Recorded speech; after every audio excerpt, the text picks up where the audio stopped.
లలిత jewellers వారి double ధమాకా offer. పాత బంగారు నగల ఎక్స్చేంజ్ పై గ్రాముకు 150 రూపాయలు అదనంగా పొందండి.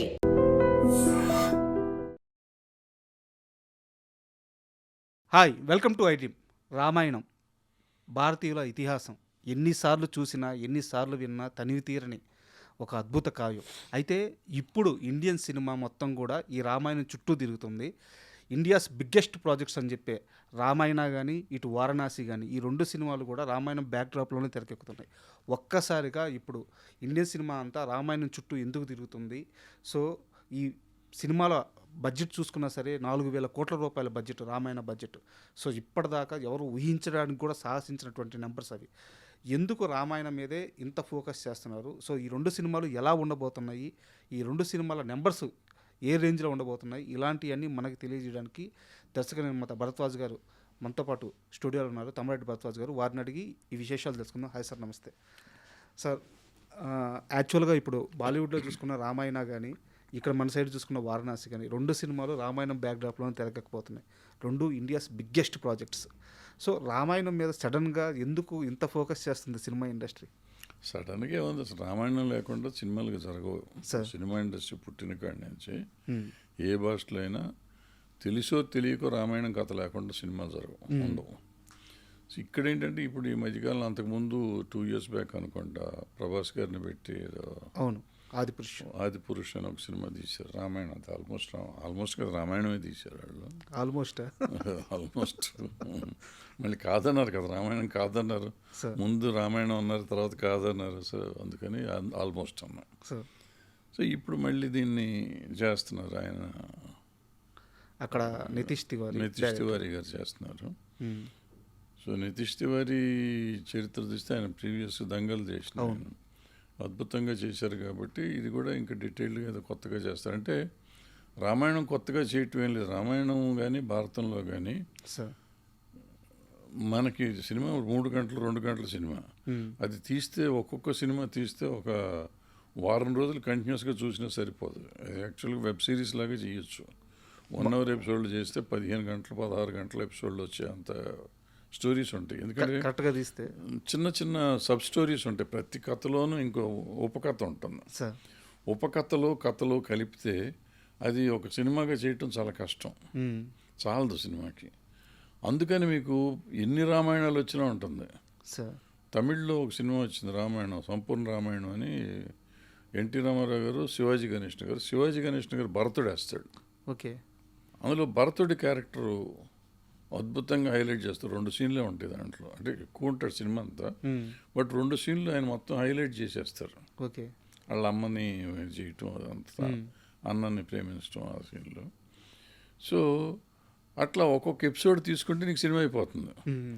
మిగతా రామాయణంతో ఒకటే, అడవికి వెళ్ళాడు అన్నగారు, భరతుడు లేడు, భరతుడు వచ్చాడు, అది ఒక రామాయణం అన్నారు.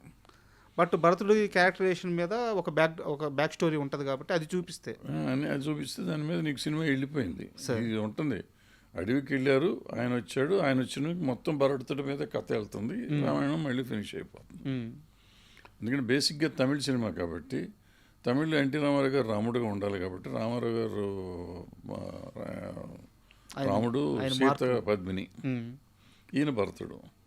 సో అలా చేసుకొచ్చారు వాళ్ళు. మళ్ళీ రామాయణం వస్తే మిగతా వస్తే మన లవకుశ కూడా రామాయణమే. రామాయణంలో వస్తే వాళ్ళు లవకుశల కథ తీసుకొని ఆయన బయటికి వెళ్ళింది అవన్నీ తీసి ఆ చిన్న బిట్ తీసి. సో మొత్తం తీయాలా కొంచెం తీయాలా అంటే రకరకాలుగా ఉంటుంది. సీతా కళ్యాణం తీశారు, సీత కళ్యాణం పార్ట్ వరకు తీశారు. ఎన్నో చెప్పుకుంటూ పోతే సీతారామ కళ్యాణం తీశారు, అది రావణాసురుడి కథ వరకు ఆయన కళ్యాణం, శ్రీరాముడి కళ్యాణం వరకు తీశారు. అందులో రావణాసురుడిని హైలైట్ చేశారు. ఇట్లా చెప్పుకుంటూ పోతే ఎన్నైనా చేయొచ్చు. సో ఎన్ని 100 సినిమాలైనా తీయచ్చు రామాయణంతో. అన్ని రామాయణాలే అవుతాయి. సో రామాయణం కూడా 100 రకాల రామాయణం ఉంది. తూర్పు రామాయణం, ఈ పశ్చిమ రామాయణం, మామూలు రామాయణం, వాల్మీకి రామాయణం, ఇంకో రామాయణం, నేను రాసిన రామాయణం, మీరు రాసిన రామాయణం అని ఈ టైప్లో అన్నీ 100 ఉన్నాయి. రామాయణానికి కొంచెం చిన్న మార్పులు ఉంటాయి. సో ఎవరైనా ఏదైనా తీసుకోవచ్చు. ఇది ఫస్ట్ పాయింట్. అందుకని నెంబర్ ఆఫ్ సినిమాలు వస్తాయి. ఇప్పుడు మళ్ళీ రామాయణం ఎందుకు ఇన్నిసార్లు వచ్చినాక సార్ అంటే గతంలో మనం ఏ గ్రాఫిక్స్ ఏమీ లేని రోజుల్లో సినిమాలు తీశారు అప్పుడు. ఇప్పుడు టోటల్ గ్రాఫిక్స్ వచ్చినాయి, విజువల్ వండర్ చేయొచ్చు. ఇప్పుడు సౌండ్లో కానీ విజువల్లో కానీ చాలా టెక్నాలజీ పెరిగిపోయింది. సార్ సో కొత్త ఎక్స్పీరియన్స్ ఇవ్వడానికి ప్రయత్నం చేయొచ్చు. కొత్త ఎక్స్పీరియన్స్కి ప్రయత్నం చేస్తే తెలిసిన కథే, కొత్త ఎక్స్పీరియన్స్కి ప్రయత్నం చేస్తే విజువల్గా ఎంతైనా వెళ్ళిపోవచ్చు. విజువల్స్ సౌండ్స్ మీద ఎంతైనా చేయొచ్చు. తెలిసిన కథను విజువల్లో అద్భుతం చేస్తే పిచ్చి నోరు తెరిచి చూసేస్తారు కదా. మీరు ఎంత ఎగ్జాక్ట్గా చెప్పారంటే సార్, 2 days బ్యాక్ ఢిల్లీలో మన తెలుగు మీడియాని తీసుకెళ్ళి రామాయణ ట్రైలర్ చూపించారు. ఇంకా యూట్యూబ్లో రిలీజ్ అవ్వలేదు, మేము చూసాం, ట్రైలర్ చూసాము. మీరు చెప్పిందే అక్కడ ఉంది. అంటే రామాయణ కథ అందరికీ తెలుసు, బట్ టెక్నాలజీని వాడుకొని విజువల్ వండర్గా ఆ గ్రాండియర్తో ఎలా చూపిస్తున్నారు అనేది ఆ 3D వర్షన్లో చూస్తుంటే షార్ట్స్ అదిరిపోయినాయి సార్. అసలు ఆ రామాయణాన్ని అందుకు చూడాలి కదా అనిపించింది. అందుకే వాళ్ళు నాకు తెలిసి బడ్జెట్ విషయంలో కూడా సార్ 4,000 కోట్ల రూపాయల బడ్జెట్ అది. ఇది రిస్కే కదా యాక్చువల్గా. రిస్క్ ఏముంటుంది ఇప్పుడు రామాయణానికి యూనివర్సల్ అప్పీల్ ఉంది. మీకు తెలుసో తెలీదో, యానిమేషన్ రామాయణం అటు జపాన్లో అక్కడ తీసి యూరోప్లో చేసి అన్ని పెద్ద సెన్సేషనల్ హిట్లు ఇవన్నీ సార్ యానిమేషన్లో. అక్కడ వాళ్ళు డ్రామాలు కూడా చేస్తూ ఉంటారు అక్కడ. సో యూనివర్సల్ సబ్జెక్ట్ కాబట్టి అన్ని లాంగ్వేజ్లో డబ్ చేసుకుంటే అన్ని లాంగ్వేజ్లో వస్తుంది, డబ్బులు చాలా వస్తాయి, డబ్బులు ఉన్నాయి. అంటే బాహుబలి తర్వాత భారతదేశంలో ఉన్న అన్ని లాంగ్వేజ్లకి మనం అదర్ లాంగ్వేజ్ అంటే ప్రపంచ సినిమాని, ప్రపంచ యూనివర్సల్ సబ్జెక్ట్స్ తీసి యూనివర్సల్గా డబ్బు సంపాదించడం ఎలా అనేది ఒక బిజినెస్ మాడ్యూల్ ఒకటి కొత్తగా స్టార్ట్ అయింది. ఆ మాడ్యూల్లో ఇప్పుడు రామాయణం తీస్తున్నారు. ఆ రామాయణం తీస్తే అందుకే 4,000 కోట్లైనా పెట్టచ్చు. 4,000 కోట్లు అంటే ఇప్పుడు అమెరికన్ సినిమాలు, ఇంగ్లీష్ సినిమాలతో కంపేర్ చేసి 4,000 కోట్లు is a very small amount. అక్కడ మామూలు చిన్న సినిమా చేసినట్టు ఈ మనకి పెద్ద అమౌంట్. పైగా ఇది 2 పార్ట్స్ కాబట్టి 2 పార్ట్లు కలిపి 2,000 కోట్లు అయినట్టు. సో పెద్ద అమౌంట్ కాదు కదా. సో వస్తుందని ఆశ ఉంటుంది, రావచ్చు. అండ్ స్టార్ ప్లస్ ఇప్పుడంటే ఆ రోజుకి ఈ రోజుకి మీకు డిజిటల్ మార్కెట్ ఒకటి కొత్తగా వచ్చింది, శాటిలైట్ మార్కెట్ ఉంది, ఈ అదర్ లాంగ్వేజ్ మార్కెట్ ఉంది. ఇన్ని లాంగ్వేజెస్ ఉన్నాయి కాబట్టి ఆ చిన్న అమౌంట్, చాలా చిన్న అమౌంట్. సినిమా నిజంగా బాగుంటే ఎంతైనా చేస్తుంది. 10,000 కోట్లు చేసినా మీరు ఆశ్చర్యపోకర్లేదు. బా. అయితే ఇదే సమయంలో ఇటువైపు మనకి వారణాసి కూడా సేమ్ రామాయణ బ్యాక్డ్రాప్లోనే తెరకెక్కుతుంది. అయితే పూర్తిగా రామాయణం కాకపోయినా రామాయణకు సంబంధించిన ఆ ఎపిసోడ్స్ మాత్రం చాలా గ్రాండియర్లో ఉండబోతున్నాయి అనమాట. సో ఇది నితీష్ తివారీ వర్సెస్ రాజమౌళి అనుకోవచ్చా, లేదంటే అలా చూడకుండా రెండు ఒక మంచి ప్రయత్నాలుగా చూసుకోవచ్చు? ఎందుకు నితీష్ తివారీకి రాజమౌళికి సంబంధం ఉంది. ఆయన గొడవ అయింది, ఈయన గొడవ అయింది. సార్ సో రాజమౌళి గారు ఎప్పుడు ఆయన గ్రాండ్గా తీస్తానికి ఆయన ప్రయత్నం చేస్తూ ఉంటారు. ప్లస్ ఈ సోషల్ సినిమాలో మధ్యలో ఒక ఎపిసోడ్ తీస్తున్నాడు ఆయన. ఓ రామాయణం ఎపిసోడ్ మధ్యలో ఒక ఎపిసోడ్ తీస్తున్నారు. సో ఈ ఐమాక్స్ ఫార్మాట్లో మనకి ప్రజెంట్ చేయబోతున్నారు ఆయన. ఐమాక్స్ ఫార్మాట్ అంటే ఆటోమేటిక్గా నీకు పెద్దగా ప్రమాణంగా ఉంటుంది కాబట్టి, సో విజువల్ ఎక్స్పీరియన్స్ ఇది కూడా బాగుంటుంది కాబట్టి చూడాలి. వారణాసి కమర్షియల్ నెంబర్స్ మీద మీ ఎక్స్పెక్టేషన్స్ ఎలా ఉన్నాయి సార్? సార్ అసలు నెంబర్స్ వస్తాయి అని భారతదేశానికి ఇండియాలో చెప్పింది రాజమౌళి. సార్ ఇప్పుడు మళ్ళీ కొత్త ఎక్స్పెరిమెంట్ చేస్తున్నాడు. సో అది కాదు నెంబర్, ఇంకా నెంబర్ ఉంది అని చెప్పడానికి వారణాసి తీస్తున్నాడు ఆయన. సో ఆ రోజున 100 కోట్లు తీసినప్పుడు ఈ పిచ్చోడు తీస్తున్నాడు అనుకున్నా నేను. ఆ రెండో పార్ట్ 600 కోట్లు పెట్టినప్పుడు ఇంకో పిచ్చోడు అనుకున్నా. మళ్ళీ 1000 కోట్లు పెట్టి RRR తీసినప్పుడు 900 కోట్లు పెట్టి తీసినప్పుడు మళ్ళీ పిచ్చోడు అనుకున్నా. But he never proved wrong. Sir ఆయన ఎప్పుడు ఆయనే కరెక్ట్, మనమే తప్పు. అంటే మనకి ఇంత డబ్బులే ఎక్కడి నుంచి వస్తాయి అనుకోండి, వస్తాయి, మీరు నమ్మండి, సినిమాని నమ్మండి, మనం తీసే విధానాన్ని నమ్మండి అని ఆయన చెప్పాడు. చెప్పి ఆయన ప్రూవ్ చేసుకున్నాడు. సో ఇప్పుడు రాజమౌళి శీలాన్ని శంకించాల్సిన సమయం కాదు, అవసరం లేదు. మనం ఆ శీలాన్ని శంకిస్తంలో చాలా చిన్నవాళ్ళం అయిపోతాం. సో ఆయన ఈసారి 10,000 కోట్లకి వేసాడేమో టార్గెట్, మనకి తెలియదు కదా. 10,000 కోట్లు ఇప్పుడు అందరికి 10,000 కోట్లు చేయాలి. నా ఉద్దేశంలో నేను మీకు తెలిస్తే కల్కి అప్పుడు నేను ఎక్స్పెక్ట్ చేసి 5,000 కోట్లన్నా చేస్తుంది, 5,000 నుంచి 10,000కి వెళ్ళాలి. అంటే మనం టాప్ 10 వరల్డ్ సినిమాలో టాప్ 10లోకి రావాలని. ఈ 1,000 కోట్లు 2,000 కోట్లు ఎక్కడో ఉంటాయి ఇవన్నీ వాళ్ళ డాలర్స్ లెక్కలో కన్వర్ట్ చేస్తాం. సో 10,000 కోట్లు చేస్తే వాళ్ళతో పాటు మనం వెళ్తాం, 1, 2లోకి వెళ్ళిపోతాం. వెళ్ళగలిగే శక్తి ఉంది అనేది రాజమౌళి గారు చూపించాడు. సో ఆ శక్తికి సరిపడా పుష్ చేయాలి.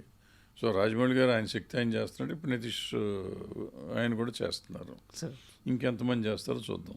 అయితే ఇక్కడ నా దగ్గర 2 రాజమౌళి గారి ప్లానింగ్కి సంబంధించిన ఒక 2 చిన్న టాపిక్స్ ఉన్నాయి సార్, వాటి గురించి మాట్లాడుకుందాం.